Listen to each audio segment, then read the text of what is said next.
Hello my dears, and welcome back to my corner of the internet. I am Shannon, and today I have another book talk video to share with you guys. And today we are talking about Rebels of Eden by Joey Graceffa. Now, if you've been around my channel for a while, you might have seen me do reviews on books by Joey in the past. In fact, this is the third book in a trilogy.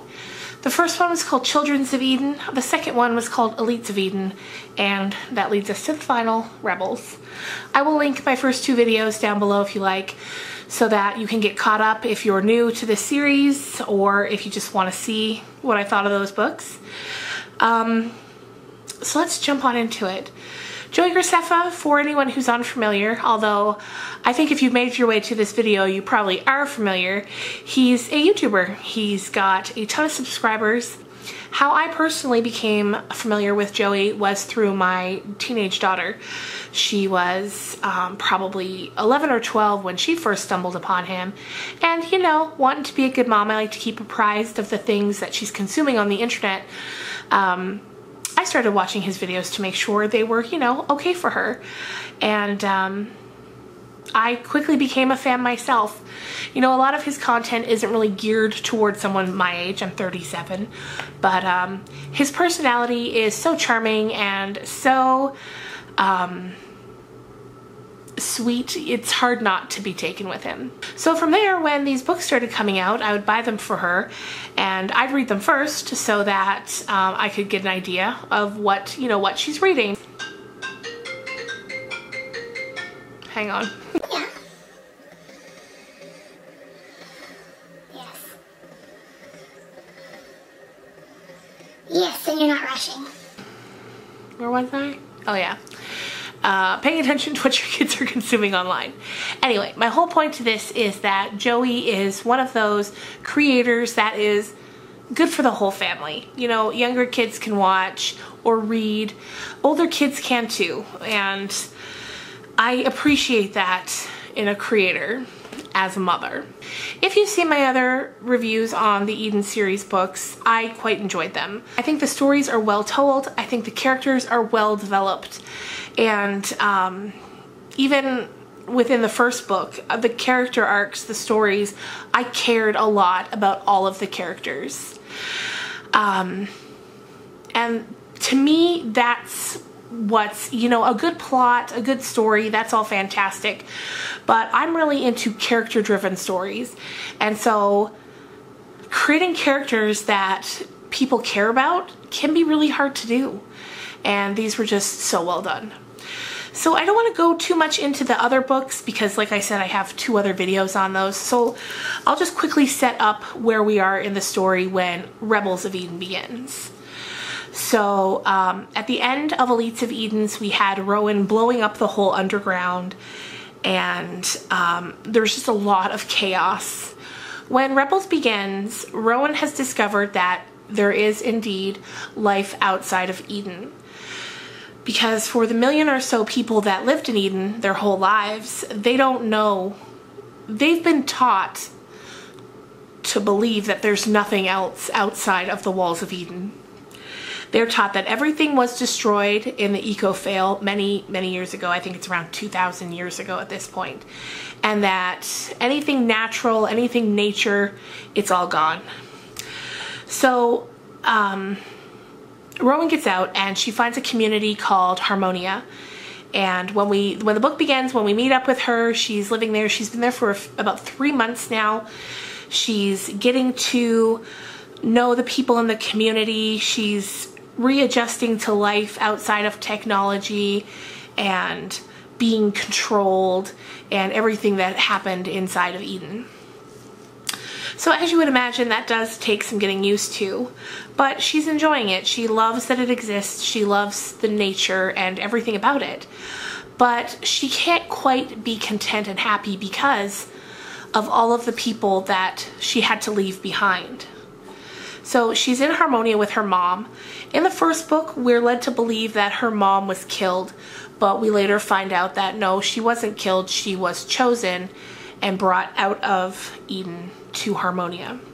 Now, I know none of this is going to make any sense if you haven't read the first two books or at the very least seen the other two videos. So she becomes so preoccupied with thinking about Lachlan and Lark and Ash that she can't fully enjoy herself, even though she's met some really great friends, though she has also managed to get an enemy already. But she's met great new friends, but she can't forget her twin brother and the two people that she loved more than anyone else. So time begins to pass a little bit, and then there's a series of tests that you need to pass. Because the way Harmonia works, there's different levels of the community. And the top level is Elder. And Rowan finds out that Elder doesn't necessarily have to do with your age. You can be a young person and be an Elder. It depends on where you rank after you take these tests. So this part kind of gave me Divergent feels, which is another book I read because my daughter wanted to read it.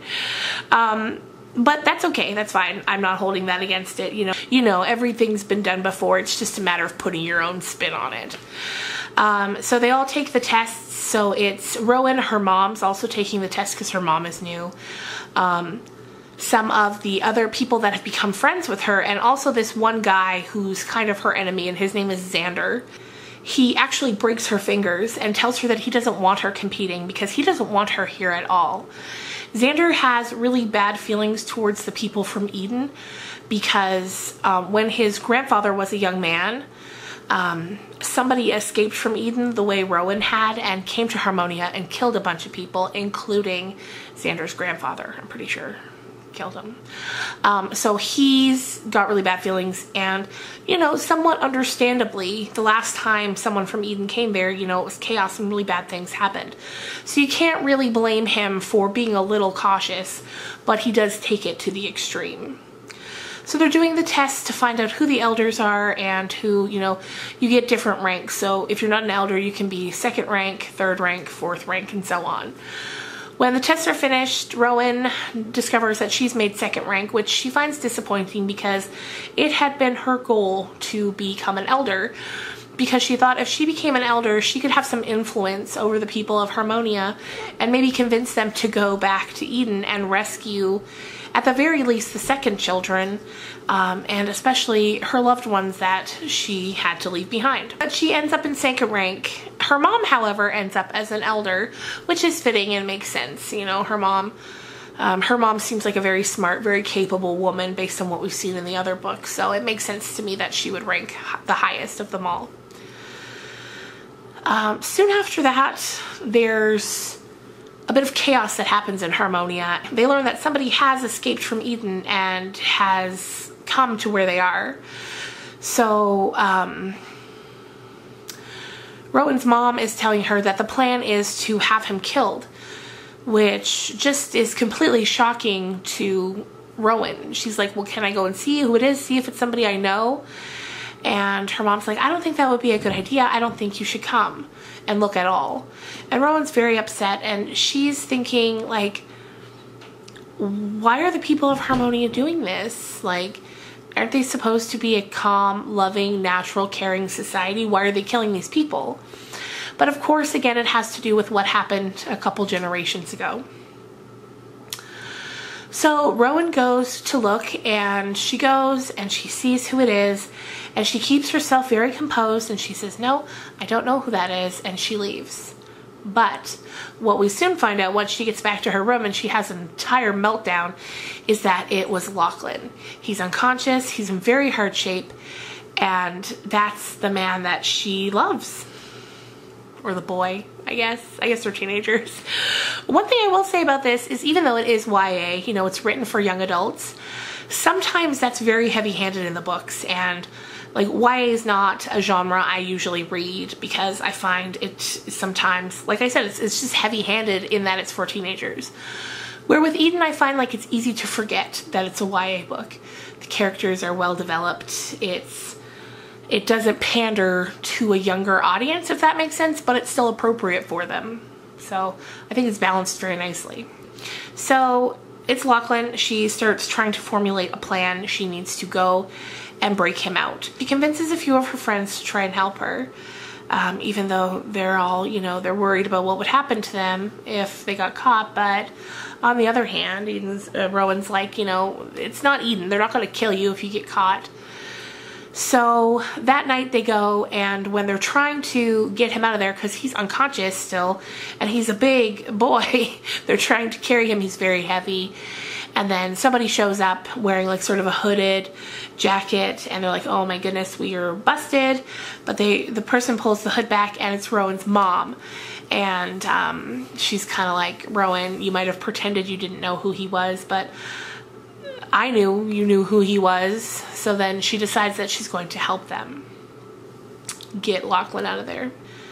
So the plan originally is to just get him out of there and then get as far away from Harmonia as possible, and then they can sort of set up camp and figure out what they're going to do.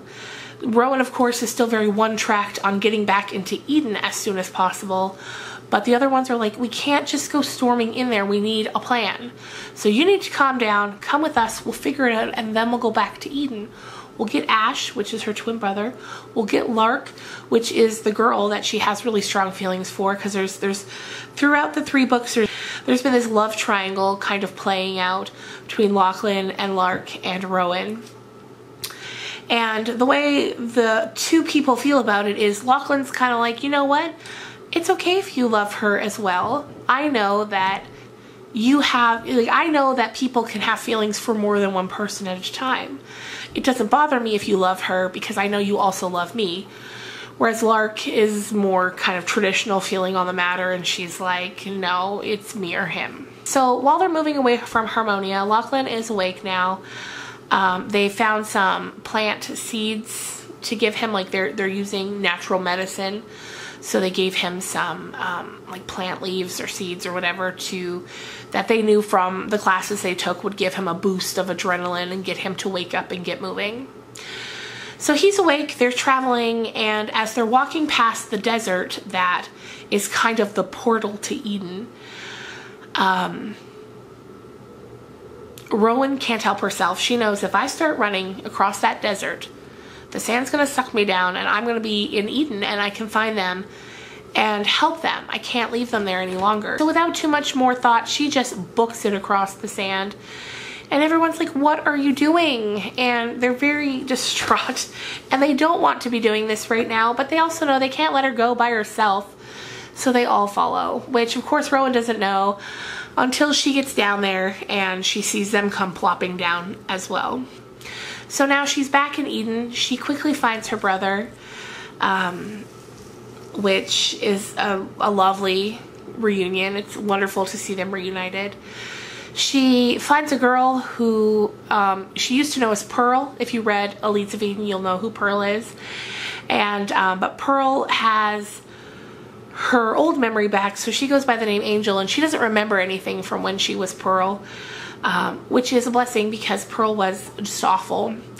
And there was a lot of mind control going on in Eden, and there still is. That's kind of what they're fighting against, the mind control that has its grips on the whole city still. So from there, she's got Ash now. You know, they've got Pearl. They're reunited with all of the second children, including little Rainbow. But Rowan can't find Lark, and though she keeps searching and searching, it seems as though nobody knows where Lark is.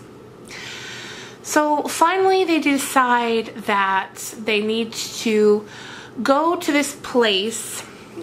This is so confusing if you haven't read the books. Okay, they need to go to this place that's attached to a school that Rowan used to attend as a girl named Yarrow when she was under the mind control. And that's where Angel was Pearl. And they need to go underground in the tunnels because they know that somewhere down there's a seed hidden, like a seed from a tree. Rowan knows that that seed is what's needed to control the machine to be able to turn off the mind control. And they need to get past the chief, a woman named Elena, in order to be able to put the seed into the machine. It's a lot. So while they're there at the school, they're all pretending to be students. And while they're there, they see Lark. It quickly becomes very clear that Lark is now under the mind control. She's still going by the same name, but she is not the same person at all. She's cold. She's calculated. She's cruel. But Rowan can't accept that. She's like, no, that's not my Lark. It's fine. We're going to take her with us and everything will be fine. And Lark at first pretends that, yes, she wants to. She wants to go. She's so happy Rowan's there. But once they take her with them, and they're going to attack the chief to be able to put this seed in, to turn the mind control off, to be able to help everyone start leaving Eden and going out into the real world, Lark turns on her, and we're shown that she's on the side of Eden and the chief. From there, there's some fighting, there's some chaos, there's some confrontations. The chief ends up being killed, which is good, but also Rowan's good friend Mira, who had come to help from Harmonia, she also gets killed as well, and that's a very sad scene. Rowan's dad also gets killed. If you remember from the other books, Rowan's dad was kind of a bit of a villain, but in this book he redeems himself, and Ash shows to Rowan that since she's been gone, the dad has totally changed. He's been trying to help second children. He's been trying to see what he can do to help, and he's a changed man. So, but unfortunately, he's one of the casualties as well. With the chief gone, Rowan now gets to work trying to disable the Eco-Pan, which is the machine that she needs to put the seed in. And okay, before we go any further, here is my warning that if you do not want spoilers for how the book ends, turn away now, shut this video down, get the heck out of here. But if you do want to know how it ends, let's get into it. So she goes to start trying to shut down the machine, but the machine has sort of a built-in will to want to save itself. You know, it's a robot. It doesn't have feelings. So as a machine, its instinct is only self-preservation. So as she's trying to shut it down, it's sending out mind control waves to the people of Eden, telling them to attack. So that's trying to happen. And so Rowan and Lachlan, they make a run for it, as well as everyone else who has survived. Lark survived, and she had a big seizure. And the thing that's always kept Lark from being easy to brainwash is her epileptic seizures. Whenever she has one, it kind of resets her brain a little bit. So that's reset her enough that she's now with them and they're trying to escape. And of course she feels terrible for what she did.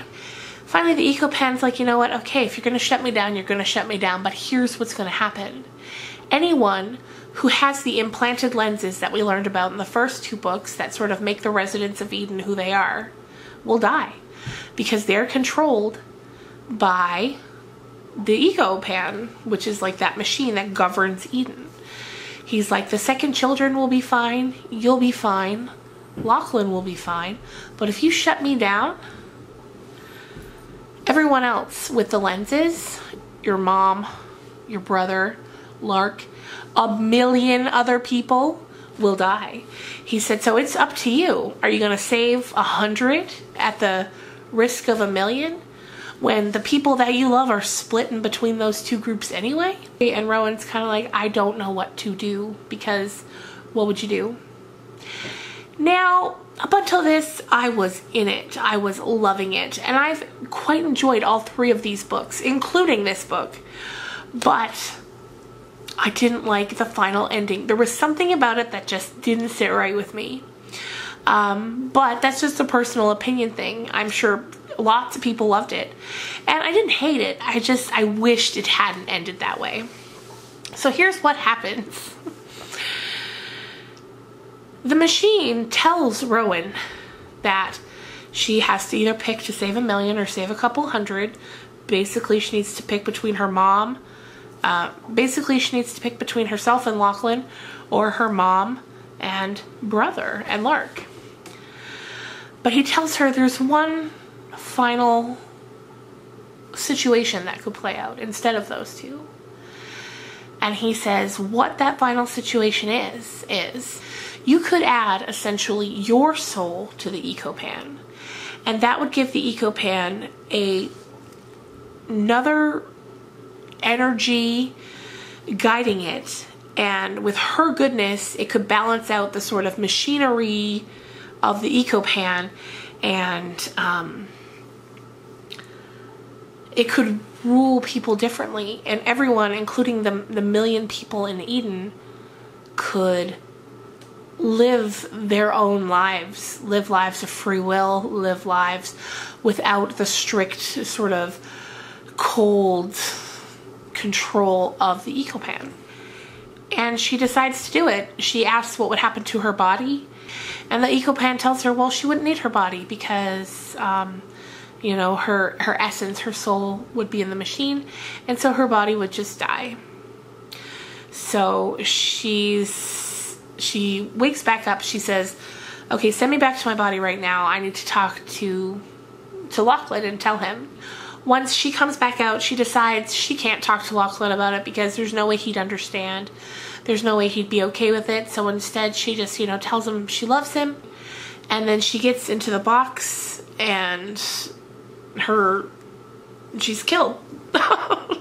And then the last we see Lachlan, he's just banging frantically on the box that she's inside, like, no.